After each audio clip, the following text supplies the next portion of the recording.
इसी वंश में भागीरथ सगर पुत्रों को भस्म कर ईश्वर सदगति को प्राप्त किया। भागीरथ के वंश में खटवांग हुए, दीर्घबाहु हुए, दीर्घ के रघु हुए, और रघु की कीर्ति सब लोग जानते हैं क्यों फैली।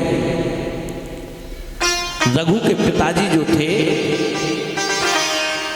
एक दिन अपनी बहू से कहा, बहू ने अपने ससुर जी से कहा, महाराज मैं प्रतिदिन भोजन करवाती हूँ संत को, जब भोजन करती हूँ, और किसी आत्मज्ञानी संत को भोजन के लिए बुलाई।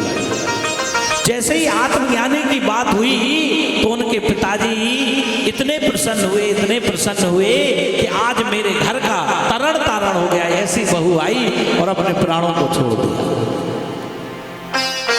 जिस घर में एक बच्ची आत्मज्ञानी आ जाती है, भक्त आ जाती है, उस घर का कल्याण हो जाता है।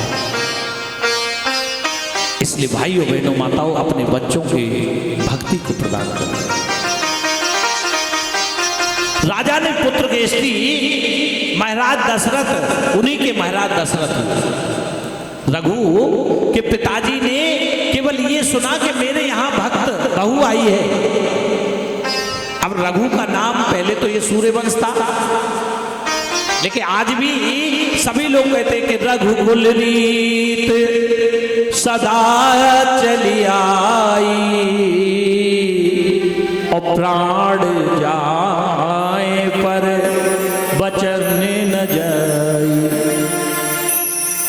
रघुकुल रीत, बताइए, इसका नाम तो सूर्यवंश था, लेकिन रघुकुल रीत क्या है?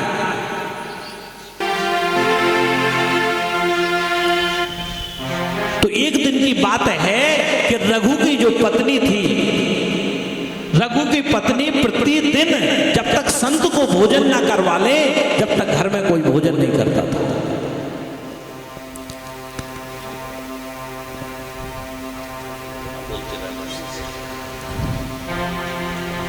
ध्यान से सुनना कथा को। रघु की पत्नी प्रतिदिन संत को भोजन करवा करके ही घर में और सदस्य भोजन करते थे। एक दिन एक संत को बुलाया भोजन करने के लिए, और जैसे ही भोजन करवाया तो रघु महाराज बोले, महाराज भोजन के बाद कुछ दक्षिणा देना है, आप बताइए आपको क्या दे। अब वो ब्रह्म ज्ञानी संत थे, उन्होंने सोचा कि प्रतिदिन मुझे परेशान करेगा, भजन में बाधा पहुंचाएगा, इसलिए बोले ना रहेगा बांस ना बजेगी बांसुरी। बोले जिसने भोजन बनाया है उसको दे दो। रघु ने अपनी पत्नी को सौंप दिया। आज का कोई भक्त होता तो पहले कहता कि थाने में FIR करवाओ और बुला के इस संत को पहले जेल में बंद करवाओ। भाइयों बहनों माताओं, एक से एक राजा हुए। अब रघु की पत्नी तो चली गई, लेकिन घर का नियम था। अब आप लोग विचार करें, रघु की पत्नी खुद भोजन बनाती थी, जबकि चक्रवर्ती सम्राट थे।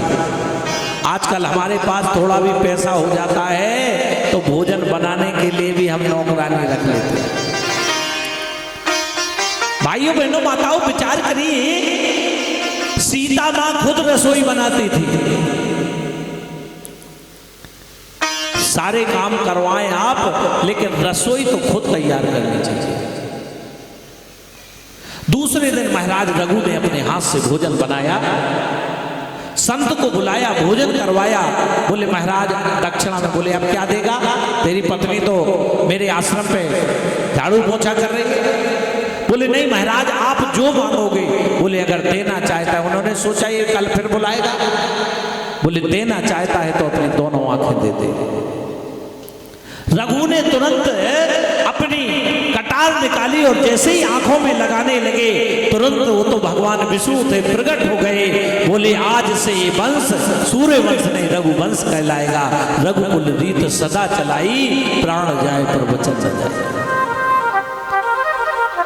बोले वृंदावन बिहारी लाल की जय। जय श्री राधे श्याम। रघु के हुए आज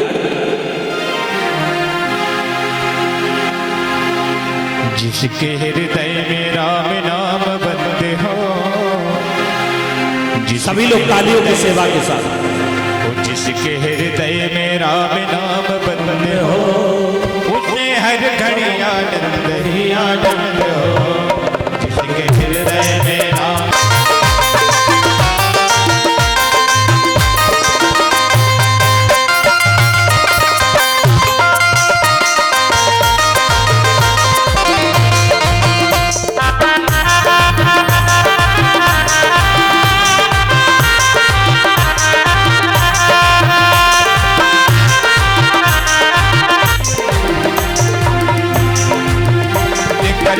राम नाम का सहारा, नाम का सहारा, झूठी दुनिया से करके किनारा। राम जी के जय राम जी के राजा में बजा मत हो, राम जी के राजा में राजा मत हो। उसे हर दम आनंद ही आनंद हो। जिसके हृदय में राम नाम बंद हो, उसे हर घड़ी आनंद ही आनंद हो।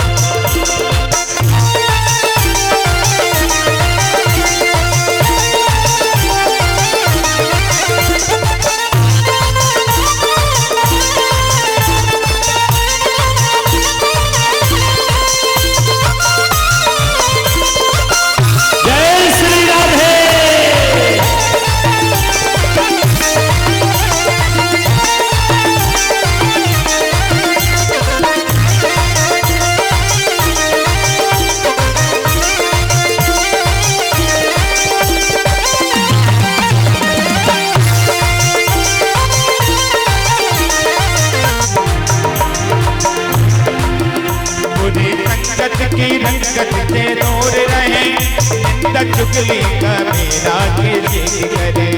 पूरी रंगत की रंगत से दूर रहे, निंदा चुगली का मेरा किसी करे। जिसको सत्संग हर दम पसंद हो, उसे हर घड़ी आनंद हो।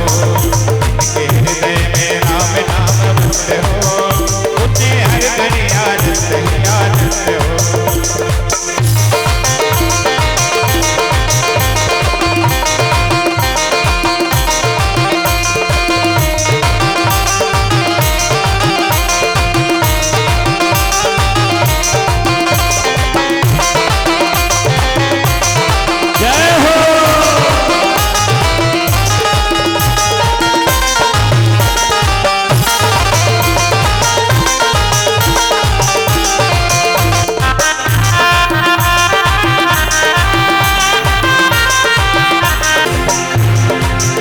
निंदा चुगली ना जिसको सुहाए, निंदा चुगली ना जिसको सुहाए। झूठी संगत से रंगत न आए, झूठी संगत से रंगत न आए, झूठी संगत से रंगत न आए, झूठी संगत से रंगत न आए। संत संगत ही जिसकी पसंद है, संत संगत ही जिसकी पसंद है, उसे हर घड़ी आनंद ही आनंद है। जिसके हृदय में राम नाम बंद है, उसे हर घड़ी आनंद ही आनंद है। जिसके हृदय में राम नाम बंद है, उसे हर घड़ी आनंद ही आनंद है।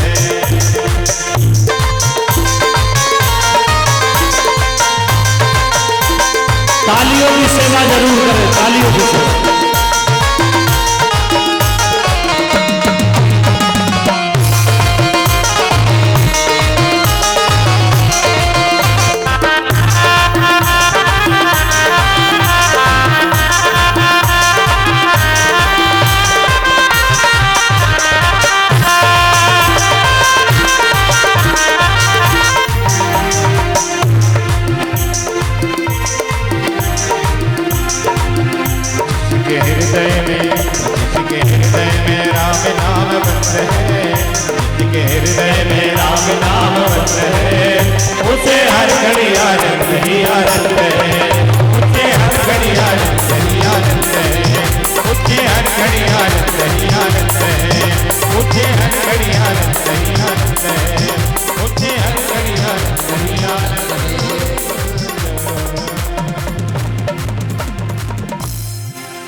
वृंदावन बिहारी लाल की।